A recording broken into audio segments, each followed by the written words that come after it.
the territory of the precepts. Hmm? Um, so important. It seems so. It's so important in the teachings, in the traditional teachings. You know, the sila comes first. The precepts come first. They're always brought forth at the beginning of a retreat, etc. But they're very much in the teachings. The precepts come first, and yet, but still surprising when I think about this, that when these teachings first came over, mostly in like the 70s, uh, there was very little interest in certain aspects of the practice. Yeah. And one of those areas was in the precepts, which is astounding, really, to think about now, since it's so clear. It's so clear that it's fundamental in the practice, that it's the starting point. It's to take a closer look to all of our behavior, thought, and action behavior. And yet, we didn't seem to be particularly interested in the precepts, and neither did the teachers. They didn't take much interest, and we weren't taught much. We weren't focused there. It was more about the search for truth, and then we wanted to have deeper insight. That's it. And we thought maybe we were just, I don't know, clever enough, smart enough that we could maybe skip over all that and just go straight to deep insight. After all, we're really bright people. We've accomplished a lot in our lives, and this meditation thing. Let's just dive into that and get to the deeper truths and the deeper freedoms. That's what we want. Who needs more commandments? There was a lot, I think, coming out of our religious traditions, and maybe having some discomfort with commandments, with rules. For somebody's going to, I don't want somebody else telling me, yeah, well, yeah, what I should or shouldn't do. In any case, it was just not emphasized much. More was the search for truth. Um, and yet they're so fundamental. And over time, there are other pieces that weren't emphasized so much as well. And you've heard us speak about some of those. I think over time, we've come to appreciate more some of the pieces that we didn't appreciate then, and their value in the practice, and even their really important place in the practice. Yeah. And so this is taking some time for all of us in this territory, and discovering what we discover. Always this is simply the invitation, and this is true in relationship to the precepts. The expression ehi passi ko, which means come and see for yourself. Yeah, come and take a closer look for yourself. Don't necessarily do it because somebody else says you should do it, because someone else says it's a good idea to do it or to not do it, etc. But take a closer look for yourself and discover, yeah, and discover, and may the path unfold from that perspective. From what you see, when you are willing to take just a closer look, a more nuanced look, at what you've been up to, at what you're up to in your life. And we can start. Because we'll start with the first precept is to be mindful of killing or not killing. Right? Don't kill. What a good idea. It's a good idea. And aren't we lucky that we don't do a lot of killing, right? So maybe we can just move on to the next precept. We can just check that box right off, you know. But of course, in, in all of these matters, there are layers and levels. Yeah. And so killing, of course, killing does refer to not just killing, others. Our species is the species that kills more of its own species than any other species. Yeah, yeah. Well, I don't have a gun. I'm a good person, so we'll move on to the next precept, right? Yeah. It's really also then extending, obviously, that precept to all, increasingly to all beings, to all creatures, to all living things. Yeah, all living things.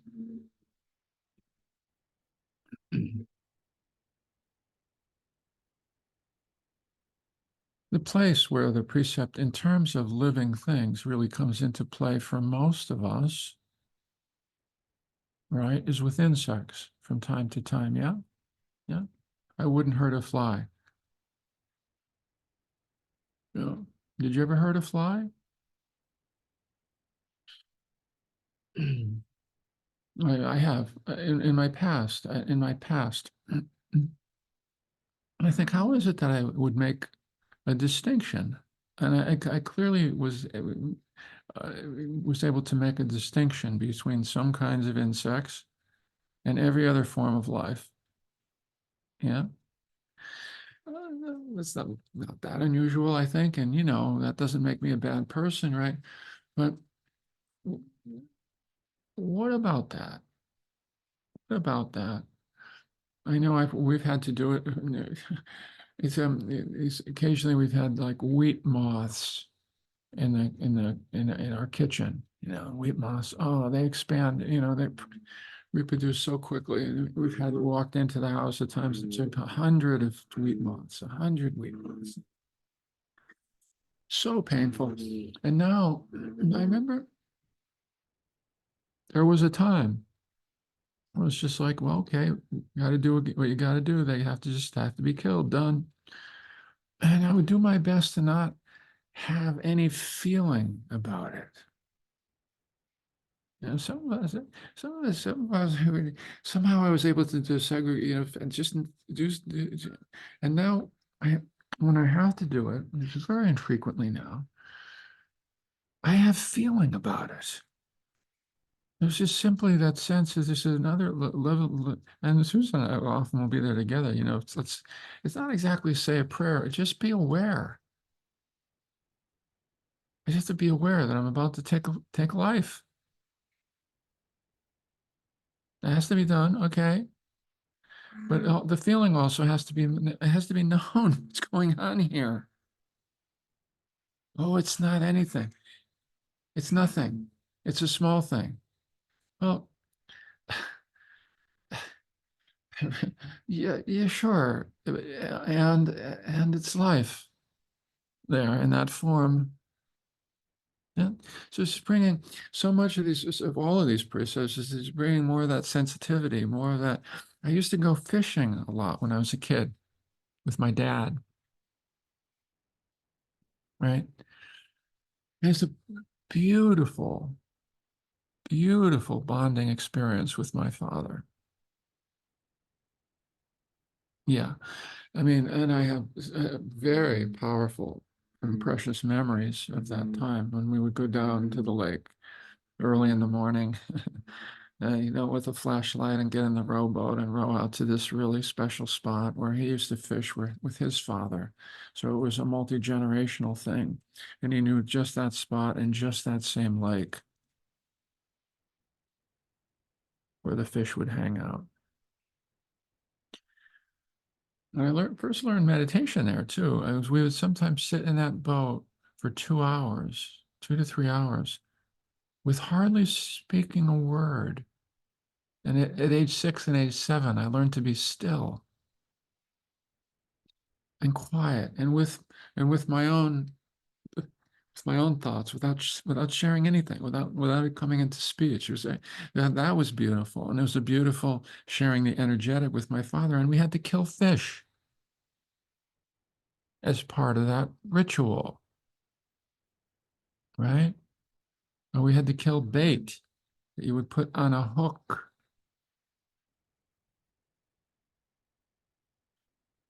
And my dad used to say, and I think I'm not sure if he 100%, I did think he believed it. I think he believed it. I think this was passed down. Well,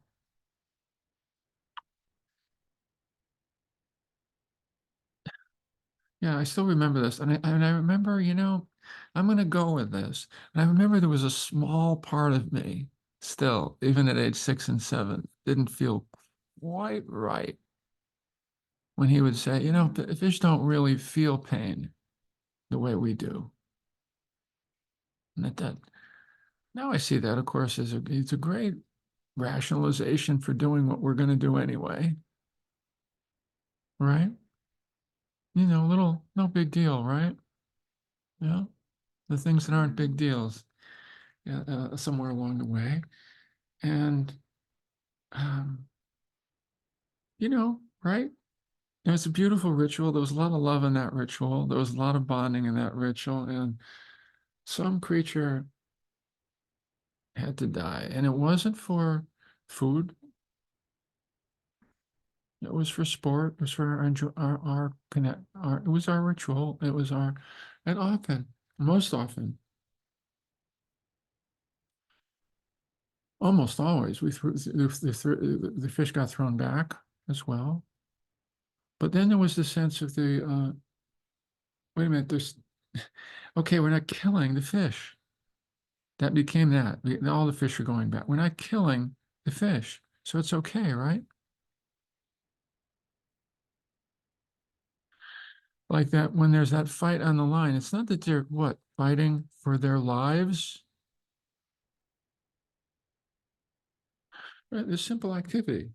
Fishing is a pretty big thing in the world, right?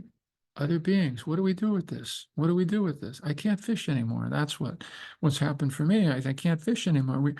We went and visited my niece and beautiful. Yeah, my niece this summer and down in Georgia, and she does some fishing. They live right on a lake, and I thought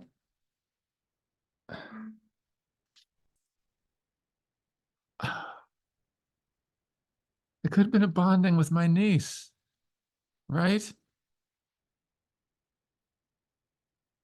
What could be wrong? Yeah. See, we're all different, and this is the thing. I'm not going to. There's no rules here. You're not going to get any. There's not going to be any morality coming forward here from us around it. But I just couldn't do it. I thought I could.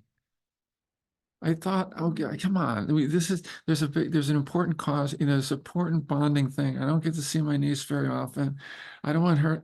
What am I going to do here? I could not put the worm on the hook, you know?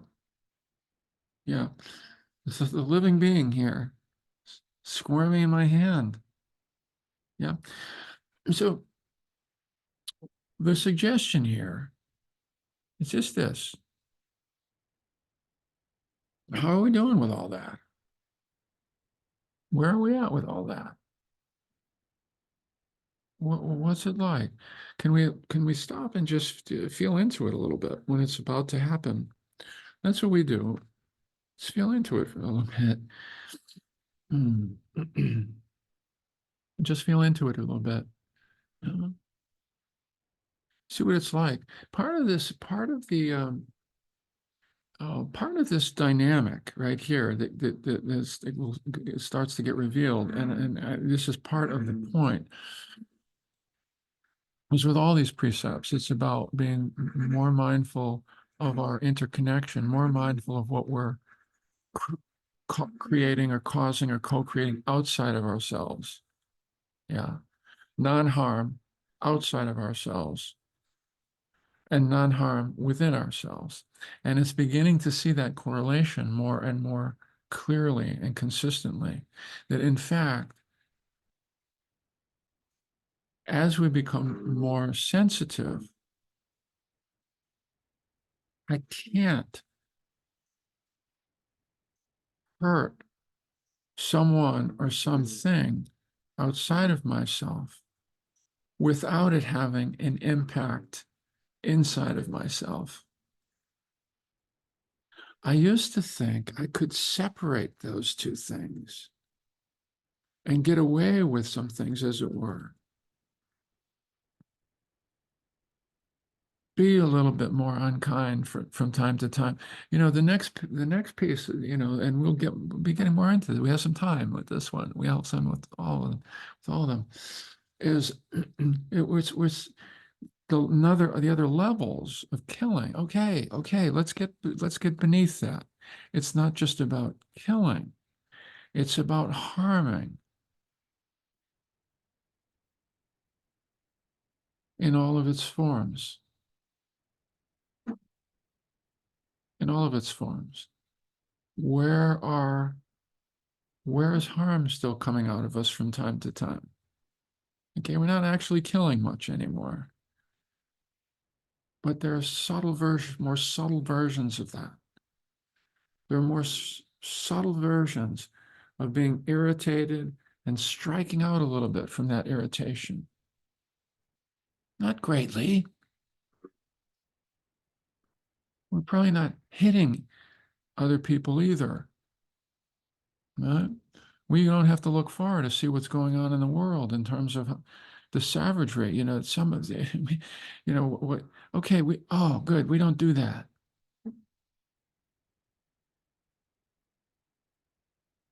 But are we willing to take a closer look at what we do, what we do out there, and how that affects the kind of the the ragged energies, the kind of something internally. Well, when I'm unkind, there's something internal that happens. Yeah. And first, where are we still unkind? When does that happen? When it happens, can you pause and just notice? Can you notice before? And we want to know sometimes before we're about to do something. Sure, sure. But sometimes it happens, doesn't it? Yeah. Can we then pause and go, huh, that's the hard one, because we'd rather not feel the impact in here of what of that. I love this quote by St. Augustine. I'll share this. It's really not my favorite metaphor. I don't like this metaphor. We can find our own metaphor for this one. But St. Augustine said it, so I'm going to say it.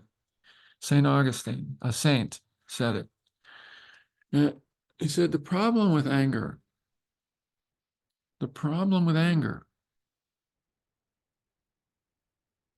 is it's like passing a knife through yourself before you stab the other.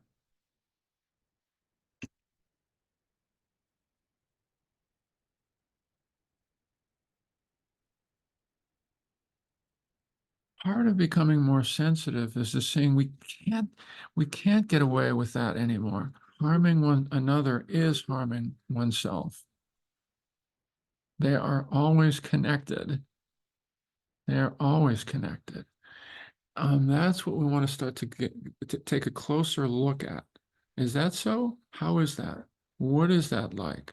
What is it like when I speak unkindly to someone after I've been on the phone with 10 robo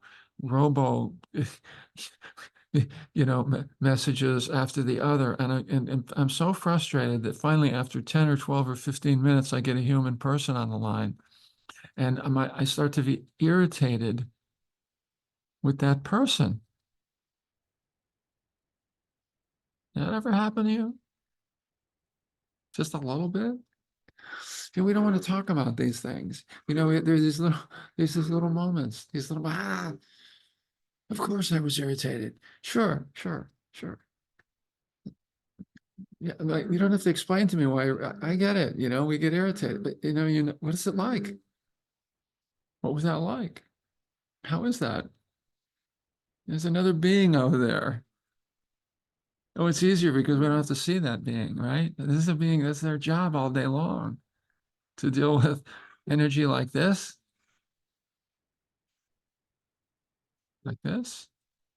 No.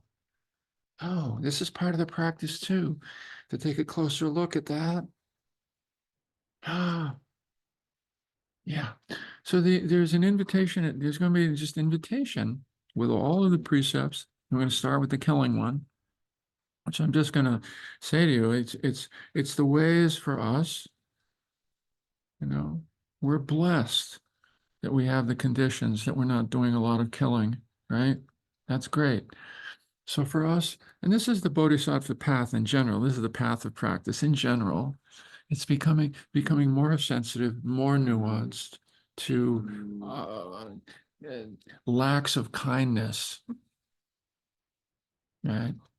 Which show up in impatience and irritation, frustration for us. It can show up, it can show up with, you know, it shows up with Susan sometimes, you know?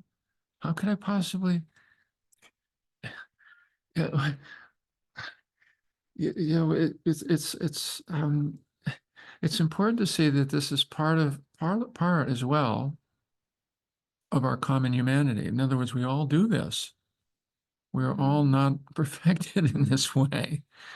We're not at the point of infinite patience, of complete equanimity, of complete balance, of complete harmony with all beings and with ourselves, right? We're on the path. We're baby bodhisattvas, you know, we're on the path. And as such, we miss this and we miss that. And we continue to be not so kind to ourselves, not so kind to the other. There are moments of that. There are moments when that happens. And these are moments that we want to turn toward a bit. It's so hard to turn toward the moments we'd rather not turn toward, you know? You go, oh, wow, just a moment. We don't have to add, we don't have to add any judgment on top of that. It's enough. It's enough just to see what's going on. Oh, right.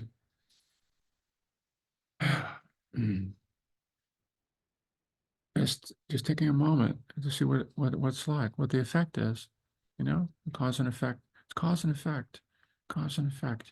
Yeah, yeah. So taking it to that next level, if externally first, we start with externally first, out here in your life, in your world, with others, with other beings, etc. Where are the rough edges? We'll say the rough edges, the rough impatient edges. Often it shows up in impatience with us, right? Where's the impatience? Where's the irritability? How is it when it comes out? And then what's it like inside when it comes out? What how is that? Just notice that. You know? This is the Buddhist teaching said we, you know, the way dukkha, you know, the way we begin to let go is first we have to see dukkha in our own experience. We have to see those ripples. We have to see what we've been doing. We have to see it more clearly before we can go, oh, that doesn't feel good. That's why. Oh, that doesn't, I didn't even realize that didn't feel good. I just wanted to skip over that. Yeah. So more investigation in that way, more attention in that way. Yeah. Okay. Thank you.